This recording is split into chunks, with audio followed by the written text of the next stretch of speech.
नमस्कार साथियों, आपका दोस्त, आपका भाई, आपका साथी, संतों के चरणों का दास, मैं कन्हैया शर्मा। जैसे आपको धर्म की यात्रा में संतों के दर्शन करवा रहा हूँ, लगातार संतों के दर्शन करवा रहा हूँ। इस जंगल में, जैसे आप देख पा रहे हो जंगल किस प्रकार का घनघोर जंगल है और अभी मेरी कुछ यात्रा आपको लगातार आपको पता है जंगल में चल रही है और जंगल के संतों के दर्शन करवाने की कोशिश कर रहा हूँ। और यहाँ पर एक ही ध्यान मार्ग के संत रहते हैं, सुना है ध्यान वो बहुत अच्छा ध्यान कर रहे हैं, हालाँकि उनसे सत्संग लेने की कोशिश रहेगी और लगातार मैं आपको संतों के दर्शन करा रहा हूँ। कैसा लग रहा है कमेंट करके ज़रूर बताना। मेरा संघर्ष, पैदल चलना पड़ता है जंगल के रास्ते, आप सबको पता है। तो आप मुझे अपने विचार कमेंट कर देना। जिन्होंने चैनल सब्सक्राइब किया हुआ है, बहुत-बहुत धन्यवाद। नहीं किया हुआ है, कर दीजिए, कर देना। कर दोगे ना? कर देना। अब चलें, आप जंगल के दर्शन भी कर लीजिए।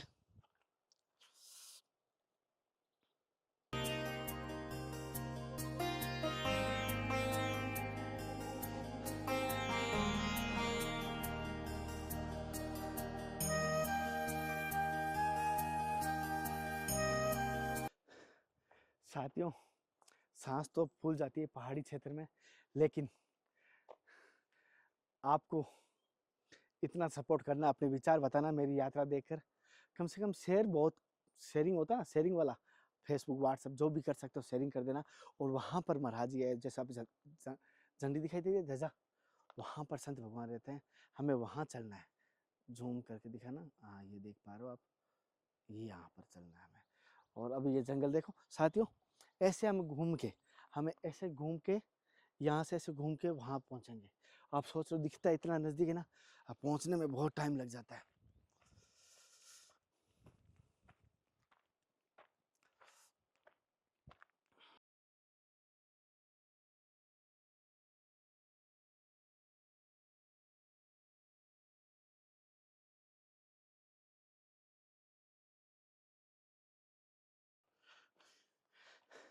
साथियों, बड़ी खुशखबरी, हमें कुटिया तक जाने की आवश्यकता नहीं रही, महाराज जी यहीं पर है। तो हम यहीं पर महाराज जी से सत्संग लेंगे। महाराज जी यहाँ पर ध्यान कर रहे हैं, तो हम यहीं महाराज जी से सत्संग लेने की कोशिश करेंगे और थोड़ा ध्यान में बाधा नहीं पड़ेंगे, 5 मिनट इंतजार कर लेंगे। और यहीं पर महाराज जी है, और जैसे हमें दिखाई दिया, हम नज़दीक नहीं जाएंगे कि उनका ध्यान नष्ट ना हो या ध्यान भंग ना हो, ये कोशिश रखेंगे। तो संघर्ष के बाद महाराज जी दर्शन तो हो गए, अब सत्संग मिल जाए काश, ये इंतज़ार है। अब बैठ जाते हैं, बैठ जाते हैं।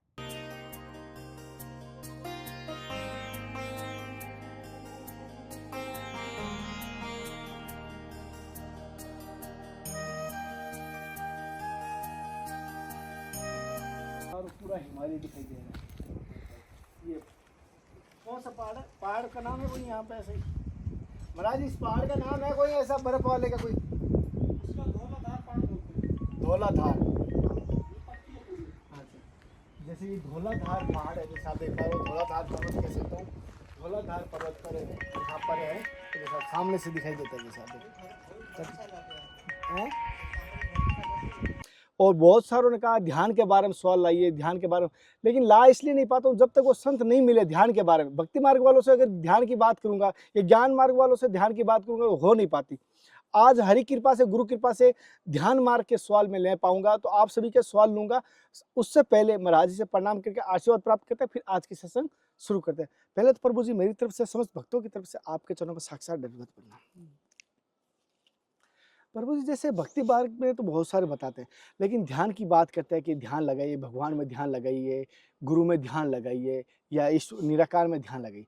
असलियत में ध्यान है क्या और ध्यान की परिभाषा क्या है और ध्यान कहते किसे हैं? क्या एकांत में बैठ के चुप रहना, मेडिटेशन करना, क्या वो भी ध्यान है? ध्यान के बारे में थोड़ा जानकारी दीजिए। देखो, क्या हमें शुरू में बताया जाता है कि गुरु के चरणों में ध्यान लगाओ, या कोई भी देवी देवता होते हैं उनकी आकृति पे ध्यान लगाओ। लेकिन ये एक व्यक्ति को लगाने का एक तरीका होता है कि जैसे तैसे वो वहाँ पे कुछ करे। लेकिन वैसे ध्यान का तात्पर्य ये होता है कि खाली हो जाना, यानी कि कोई विचार या स्मृति ना उठना। लेकिन यदि आप ज़बरदस्ती इनको रोकते हो तो विचार और ज़्यादा आ जाते हैं। तो इसीलिए व्यक्ति जो है निर्गुण की उपासना नहीं कर सकता, तो इसलिए सगुण में उसको कुछ ना कुछ चाहिए। तो इसलिए हमारे पास जो देवी देवताओं की आकृति दी जाती है उनको, कि जिसमें आपकी श्रद्धा हो। जैसे किसी के हनुमान जी के प्रति श्रद्धा होती है, तो उसको हनुमान जी का मंत्र देके और उनकी मूर्ति कि आप इस पे ध्यान लगाइए, या किसी के गुरु के चरणों में होती है तो आप गुरु के चरणों का ध्यान कीजिए। तो ये एक तरीका होता है लगाने के लिए, लेकिन वास्तव में ध्यान लगाया नहीं जाता है, वो स्वयं घटित होता है। स्वयं घटित। हाँ, वो हमारा स्वभाव है। हम्म। ध्यान एक ऐसी कला है जो किसी के सिखाने से नहीं आती है। हम्म। जब तक आप अंदर से ना चाहो कि ध्यान क्या है या जानने की इच्छा ना जागृत करो, तब तक आपको कोई कितना भी बताए तो आप उसे पकड़ नहीं सकते। अच्छा। तो अब जैसा भी बोला कि अपना स्वभाव है ध्यान, वो इसलिए बोला गया कि जब बच्चा पैदा होता है तो उसके पास ना तो कोई शब्द होते हैं और ना ही संसार की कोई स्मृति होती है। उस समय वो खाली होता है, तो वो अपने स्वभाव में है उस समय। लेकिन जैसे जैसे बड़े होते जाते हैं कि संसार का जो ये भी स्मृति है या जो समाज के द्वारा व्यवस्था है, वो धीरे धीरे चित्त के अंदर चली जाती है, और वो इतनी चली जाती है कि अब उसको बाहर करना मुश्किल हो जाता है। तो ध्यान एक ऐसी चीज है कि बिना हटाए ही हटे वो, आप चुपचाप बैठे हो और सो भी न रहे हो, हम्म। तो तो जो बचता वो आप हो, और वो ही ध्यान की स्थिति कहलाती है। अच्छा। और ध्यान लगाने के लिए कोई ऐसा एक्सरसाइज होती है, जैसे हर चीज की कोई मतलब स्टार्टिंग पहली सीढ़ी होती है, जैसे अगर कोई इसमें शुरुआत करना चाहिए जैसे गृहस्थी में, तो उसको किस प्रकार का पहले तो माहौल चाहिए, किस प्रकार का आहार चाहिए, और कैसा आहार करना चाहिए और कितना आहार करना चाहिए? क्यों आहार मैंने देखा है ध्यान के ऊपर एक बड़ा, क्योंकि ये श्वास पे टिका हुआ है और श्वास हमारी आहार पे टिकी हुई है। देखो, भोजन ना करना और बहुत ज़्यादा कर लेना, ये दोनों आसान है। लेकिन मध्यमता में भोजन करना, जितनी आवश्यकता है उतना ही लेना, ये बड़ा कठिन हो जाता है। ये कठिन हो जाता क्योंकि जब भोजन कर रहे होते हैं तो कई बार ज़्यादा हो जाता है ना चाहते हुए भी, या फिर आदमी भूखा रह जाता है कई कई दिन। तो दोनों ही बाधा डालते हैं, है। इसलिए दोनों ही ठीक नहीं है। अच्छा। उतना ही भोजन लिया जाए, और वो सात्विक भोजन का मतलब ये है कि ऐसा भोजन ना हो जो तमोगुणी हो। तमोगुणी होगा तो नींद आ जाएगी, रजोगुणी होगा तो विचारों की उत्पत्ति हो जाएगी। तो इसलिए ध्यान में बाधा डालते हैं रजोगुणी और तमोगुणी भोजन। इसलिए ज़्यादा तीखा, मिर्ची मसाले वाला, और जैसे लहसुन प्याज का ही बोलते हैं कि लहसुन प्याज नहीं खाना चाहिए, वैसे तो ये औषधि हैं। औषधि है। हाँ, और यहाँ पर तो अभी आप ज्यादा देखा हूँ। हाँ, ठंडी क्षेत्र में ज़्यादा इसका उपयोग किया जाता है। लेकिन जब कोई आप अनुष्ठान कर रहे हो तब आप ऐसी चीज़ों का प्रयोग ना करें। अच्छा। अनुष्ठान भी इसलिए किया जाता है कि हमारे अंदर वो पात्रता आ जाए उस चीज़ को समझने के लिए जिधर हम जा रहे हैं, ध्यान की तरफ, इसलिए अनुष्ठान किया जाता है। अच्छा। और प्रभु जी, जैसे एक चीज पूछ रहा हूँ, जैसे आपने ध्यान के बारे में बताया, गुरु के बारे में बताया, मैं एक और जानना, क्या जो ध्यान जैसे हम बात करते हैं, क्या ज्ञान के बगैर भी ध्यान की प्राप्ति हो सकती है? क्या ज्ञान के बगैर, जैसे सुना है भक्ति प्राप्त नहीं होती, क्या बिना ज्ञान के ध्यान प्राप्त हो सकता है? नहीं, सब एक दूसरे के पूरक हैं। अच्छा। ज्ञान योग भी, भक्ति योग भी, हम्म। कर्म योग भी और हठ योग भी, अच्छा। ये सब एक दूसरे के पूरक है। जब व्यक्ति चलता है तो जो शुरू में उसे मार्ग मिलता है, शुरू में यही मिलेगा कि आप ऐसा करो ऐसा करो, लेकिन व्यक्ति करते करते ही आगे बढ़ता है। अच्छा प्रभु जी, जैसे कि ध्यान में क्या त्याग की आवश्यकता पड़ती है? असलियत में पहले, उससे पहले मैं ये भी पूछूंगा आपको, त्याग कहते किसे, और त्याग की परिभाषा क्या है, और ध्यान में कितना त्याग की आवश्यकता रहती है? त्याग का मतलब ये नहीं है कि आप कुछ चीज़ को छोड़ के एक तरफ बैठ जाओ। त्याग का मतलब इतना है कि जो आपके पास है उसमें आपकी आसक्ति नहीं है ज़्यादा। आसक्ति होगी तो आपका चित्त उसमें घूमता रहेगा, रमण करेगा वहीं पे। हम्म। और छोड़ के बैठ जाना तो मतलब आपको कोई दिक्कत दे रहा था कि जो आपने उसको छोड़ दिया। जैसे कुछ लोगों का आता है कि राजा लोग हुए और उन्हें गृहस्थ में रह के ही, जैसे कबीर जी का आता है, गुरु नानक जी का आता है। तो कहने का तात्पर्य है कि उन्होंने वहाँ रहते हुए भी उस चीज़ में उनका कोई भी लगाव नहीं था। वही त्याग कहलाता है। वो जैसे आपने बुरी बात की अभी, जैसे गुरु नानक जी का, बहुत सारों का संतों का देखा हूँ गृहस्थ में उन चीजों से लगाव नहीं था। आज के समय भी देखा हूँ, बहुत सारे महंतों को देखा हूँ, जैसे महाराज जी की वहाँ गुरु जी बैठे हैं और भव्य, मतलब कुछ भी पड़ा है उनके सामने, जैसे लोटे का सिंहासन सोने का पड़ा है, लेकिन वो आसक्ति नहीं जुड़ती। और हमारे पास अगर वो कल चला जाता है या कि टूट जाता है तो एक चोट लगती है। जैसे वो क्यों आसक्ति हमारी टूटती दूर नहीं होती, और क्यों ये इतनी आसक्ति हमारी रहती है? कारण क्या है ये आसक्ति का? इसका एक कारण तो ये भी है कि यदि व्यक्ति साधना में आगे नहीं बढ़ा है तो उसे कुछ ना कुछ संसार में भरने के लिए चाहिए। मतलब व्यक्ति को कुछ ना कुछ चाहिए। यदि वो अंतर्मुखी हो गया और ध्यान की पकड़ आ गई तो ये चीज़ें फिर ढीली पड़ जाती हैं, इनकी पकड़ जो होती है। अच्छा। इसलिए आपने देखा होगा जो व्यक्ति उधर नहीं जा पाते हैं, चाहे कोई भी हो, वो सांसारिक वस्तुओं को ज़्यादा इकट्ठा करता है, हाँ। क्योंकि वो भरना चाहता है अपने आप को। उधर से खाली है, जब उधर से भरना शुरू हो जाएगा ये छूट जाएगा। प्रभु जी जैसे मैंने देखा हूँ, मैंने पहले क्या है, अभी तो नहीं सुनता हूँ, अभी तो सत्संग करने रहता हूँ। पहले मैं क्या है, कथा बहुत सुनता था, राम कथा, भागवत कथा, श्रीमद् भगवत कथा। तो वहाँ जो व्यासपीठ से कथा करते हैं, तो मैंने देखा है व्यासपीठ पे जो बात करते हैं वो अलग प्रकार की बातें होती है, त्याग, वैराग, भक्ति की बात होती है। अगर उन्हीं के घर में जाके मिलना हो, तो वहाँ पर ऐसा लगता है कि इससे ज़्यादा लोभी, इससे ज़्यादा लालची, इससे ज़्यादा फरेबी कोई नहीं है। तो ये फिर क्या आप भी ऐसा देखा होगा, कभी ऐसी घटना घटी होगी? नहीं वो ठीक है, लेकिन आप सोचो जो कथा चल रही है, आप ये तो देखो उसमें सार कितना है, क्या बोला जा रहा है उसमें। हुँ, मुख्य बात तो ये है कि जो ज़रूरी चीज़ें हैं उनका तो वहाँ नामो-निशान होता नहीं है, वो तो गौण हो जाती है सब बातें। हुँ। और बस वो वैसी बातें चल जाती हैं कि आप दान करो, ये करो, वो करो। तो ये उनका एक सिस्टम है, अब उन्होंने ऐसा क्यों चलाया वो आप उन्हीं से पूछना। रियल हाँ। में मैं सभी से कहता हूँ, जहाँ भजन, कीर्तन, डांस, गाने चलते हैं, मैं देखो व्यासपीठ से ऐसे-ऐसे डांस करते हैं, कहना नहीं चाहिए, मैं कहीं कि इसका कारण एक और भी है, पब्लिक भी कुछ ऐसी होती है कि वो भी यही चाहती है। हाँ, मनोरंजन। मनोरंजन चाहती है वो भी, इसलिए उनको भी करना पड़ जाता है। इसलिए जो साधक टाइप के लोग होते हैं बहुत कम होते हैं। अच्छा। ज़्यादातर मनोरंजन चाहते हैं, तो जो सामने बैठे हैं गादी पे, कथा का वाचक, वो भी फिर समझ लेते हैं उनको क्या चाहिए। अच्छा, स्वाद अनुसार डाल रहा है, हाँ, चाहे सेहत कितनी खराब हो उनकी। तो दोनों एक जैसे हो जाते हैं फिर वो। साथियों, महाराज ने बड़ी सत्य बात की है, जैसे होटल में आपको कुक होता है, वो आपको स्वादिष्ट खाना देने की कोशिश करता है कि आपकी भले ही स्वास्थ्य कैसा ही जाए, लेकिन 5 मिनट के लिए आपका मनोरंजन वहाँ स्वाद लगे, बाद में भले ही आपका स्वास्थ्य कैसा ही रहे। इसलिए इस पे बोल दिया जाता है कि चलो इस बहाने कम से कम कुछ लोग हो सकता है कि उनका कोई रास्ता खुल जाए। तो ऐसे कोई एक आध ही होता है, बाकी तो सब बस वो एक भेड़-बकरी की तरह एक चाल हो जाती है। अच्छा, जैसे कोई नया साधक ध्यान करना चाहता है, या जैसे मैं अभी ध्यान करने में शुरुआत करूँ, या मेरा भाई कोई देख रहा है वो ध्यान के मार्ग पे आना चाहता है, तो उसे क्या करना चाहिए और सुबह से उनकी दिनचर्या कैसी होनी चाहिए? एक बार थोड़ा बारीकी से बता दीजिए, शुरुआती। शुरुआत ऐसा है कि पहले तो चित्त को समझना पड़ेगा मन कैसे काम करता है। हुँ, इसके लिए एक उदाहरण है कि आपका एक घर है, हुँ, बचपन से आपने उसमें सामान रखते चले आए हैं। हुँ, तो जब आप उस कमरे में प्रवेश करते हो तो जो आपने जन्म से उसमें डाला है, फ्रिज है, कुछ भी बहुत सारा सामान है, हुँ, पहले आपको वही दिखाई देता है। आप कमरे को खाली नहीं देख सकते। ऐसे ही चित्त है। ये जो आपने संसार की स्मृतियों से, विचारों से जो भर लिया है, हुँ, तो जब आप ध्यान में बैठोगे तो क्या होता है कि विचार और ज़्यादा आ जाते हैं। हुँ, क्योंकि जो भरा है पहले उसी से निकलना पड़ेगा। उसी से निकलना इसीलिए पड़ेगा। उसका 1 घंटा तो ऐसे ही चला जाएगा। अच्छा, हाँ, तो इसलिए व्यक्ति घबरा के वो खड़ा हो जाता है कि हाँ, इससे अच्छा तो काम ही ठीक है, काम ही करो, तब इतने विचार नहीं आते हैं।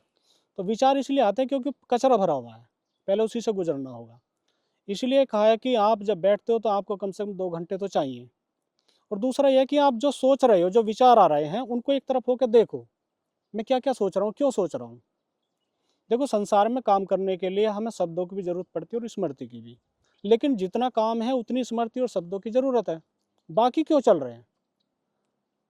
अभी हम खाली बैठे हुए हैं जैसे अलग, फिर भी विचार चल रहे हैं। तो उस कड़ी को तोड़ना, ये अब क्यों चल रहे हैं? इनकी ज़रूरत नहीं है तो क्यों चल रहे हैं? कोई आपको काम करना है तो उसकी प्लानिंग बनाओगे आप, तो ज़्यादा 1 घंटा लगेगा। अच्छा, फिर भी चल रहे हैं वो। तो जो एक विचार के बाद दूसरा विचार, दूसरे विचार के बाद तीसरा विचार, हुँ। ये जो चल रहा है, इसके बीच का जो गैप है ना, उसको नहीं जान पाते। और जैसे प्रभु जी, जैसे कहना नहीं चाहिए, हर साधक, ये बहुत सारे संत मैं देखा हूँ आश्रम मठों में रहते हैं, समतल जगह आराम सुविधा में रह सकते हैं, लेकिन आपने ये पहाड़ी क्षेत्र और ये हिमाचल ही चुना। और हिमाचल में तो कहना नहीं चाहिए, जैसे आप देख पा रहे हो पीछे गांव भी है, और गांव में ना रुक के दिखाना एक बार, पीछे गांव भी है, गांव में आप रुके नहीं, बहुत सारे गांववासी भी आपको शरण दे सकते हैं, तो कोई मंदिर भी मिल जाता है।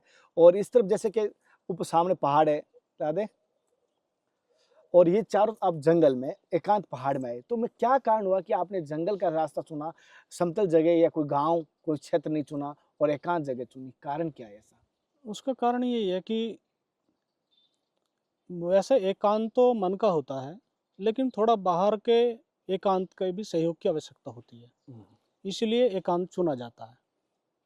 अगर अंदर एकांत नहीं है तो फिर बाहर का एकांत भी काम नहीं करेगा। इसलिए दोनों एकांत चाहिए, अंदर का भी और बाहर का भी।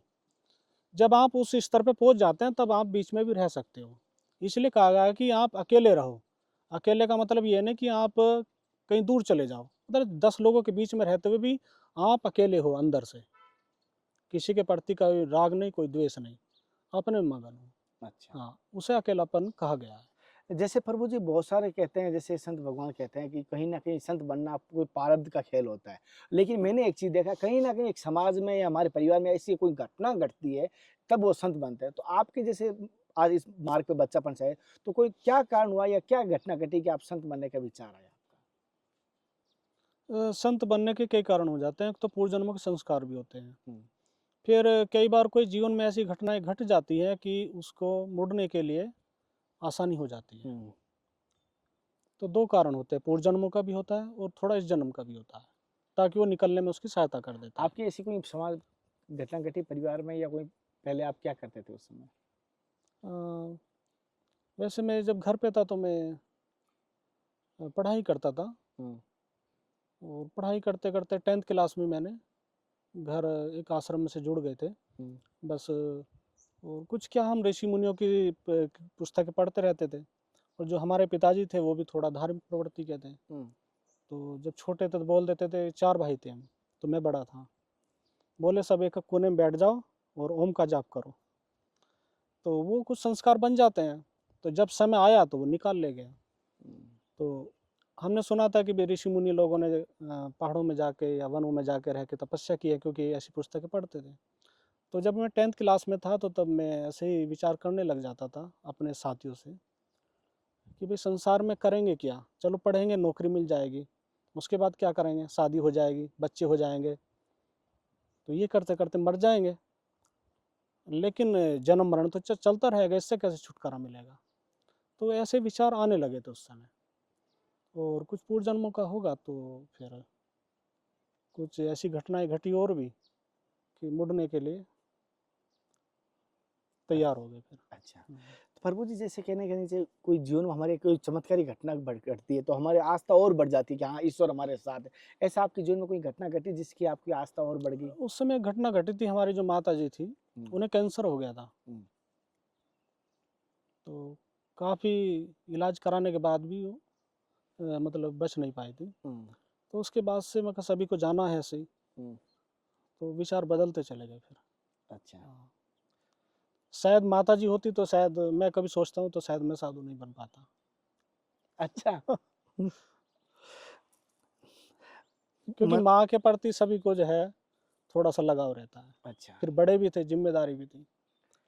और प्रभु जी हुँ। जैसे मैंने बहुत सारे संतों को देखा है यहाँ पर पहाड़ी क्षेत्र में, नेपाल में भी देखा है, उत्तराखंड में भी देखा है कि संत भगवान ओनली फॉर गुफाओं में ज़्यादा तपस्या करते हैं। यहाँ पर कहीं पर यहाँ पे ऐसा सुना है कि पहले इन ऋषि की गुफा थी, इन तपस्वी संतों की गुफा थी। तो आज के समय गुफाएँ बहुत कम मिलती है, हालाँकि मैं देखा हूँ। लेकिन गुफाओं में अधिकतर तपस्या क्यों करते हैं संत भगवान? गुफ़ा में इसलिए करते हैं क्योंकि वैसे तो कुछ लोग तो देखा-देखी भी चले जाते हैं, जैसे पढ़ लेते हैं।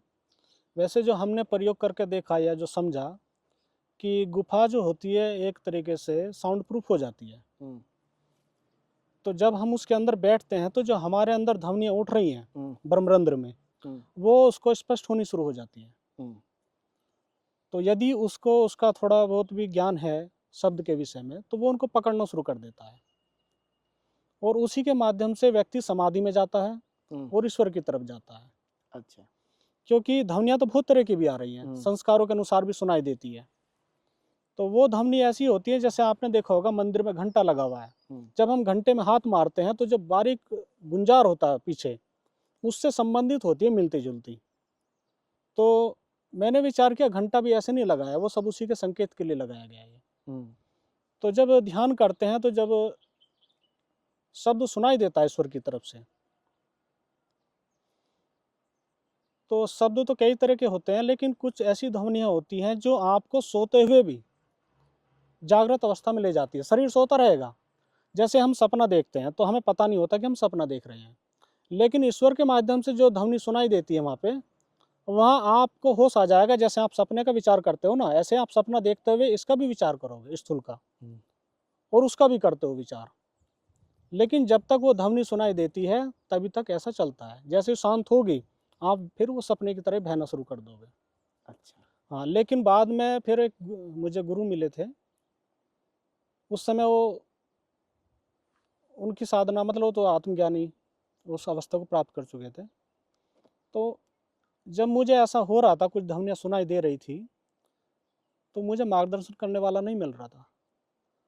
लेकिन ऐसा होता है जो आप अंदर से चाह रहे होते हो ना, ईश्वर आपकी व्यवस्था कर देता है फिर। तो मुझे एक ऐसे संत से मिलाया, फिर उसने मुझे उनका आगे उनका मतलब पता बताया कि आप उनके पास जाओ, वो आपका मार्गदर्शन करेंगे। तो जब उनके पास गए तब उन्होंने शब्द के विषय में बताया था कि ये शब्द ही आपको समाधि में प्रवेश कराते हुए आपको वहाँ तक लेके जाएगा।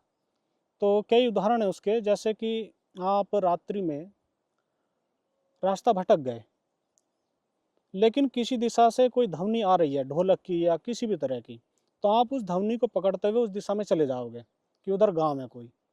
तो ऐसे ही जो अंदर शब्द सुनाई देता है वो ईश्वर की तरफ से आता है। तो जहाँ से आ रहा है वो वहाँ आपको ले जाएगा, यदि आप उसका ध्यान कर रहे हो तो, उसे पकड़ रहे हो।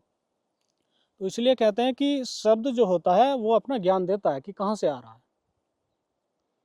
तो वो ही समाधि में ले जाता हुआ ईश्वर तक ले जाता है। अब ईश्वर की बात तो अलग है, व्यक्ति पहले अपने आप को तो जान ले मैं कौन हूँ। तो उसके लिए हमारी 3 अवस्था होती हैं। एक तो ये स्थूल शरीर है, वार्तालाप हो रहा है।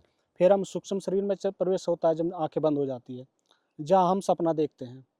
फिर एक कारण शरीर कहलाता है, जहाँ हम सुषुप्ति में चले जाते हैं, मतलब कुछ भी नहीं देख रहे, गहरी निद्रा में प्रवेश हो गया है। ये 3 अवस्था है। जो व्यक्ति इन 3 अवस्थाओं को जागृत होकर देख लेगा, शरीर तो सोएगा लेकिन वो होश में है, सपना भी देख रहा तो भी उसे पता है कि सपने की लीला चल रही है। जब सुषुप्ति में गया तब भी पता है कि ये सुषुप्ति की अवस्था, वहाँ विचार नहीं होते सुषुप्ति में। तो जब इन तीनों को जागृत होकर देखता है तो तब उसकी नींद टूटती है संसार की तरफ से कि ये तीनों ही सपने हैं। तो यहाँ वो अपने आप को जानता है, उसके बाद फिर ईश्वर को जानने की बारी आती है। अच्छा। हाँ। प्रभु जी, जैसे भी आपने तीनों मार्ग बताए, लेकिन एक चीज़ मैंने अभी देखा है कि कहना नहीं चाहिए, लेकिन जैसे हृदय अपना निर्मल करना हो, जैसे सुना है हृदय निर्मल हो, और सुना है सेवा से हृदय निर्मल हो जाता है। वो तो जीवन में क्या सेवा का क्या महत्व रहता है? क्या सेवा से ही, अगर मेरे से समझ लो, मेरी इस दास की बात कर रहा हूँ कि भजन नहीं हो रहा है, ज्ञान नहीं हो रहा है, ध्यान नहीं हो रहा है, ओनली फॉर सेवा ही कर रहा हूँ, और क्या सेवा मार्ग से ही मैं इसे 84 जोनी से मुक्ति पा सकता हूँ या अपना उद्धार कर सकता हूँ सेवा मार्ग से? सेवा तब कही जाती है जब व्यक्ति भाव से कर रहा हो।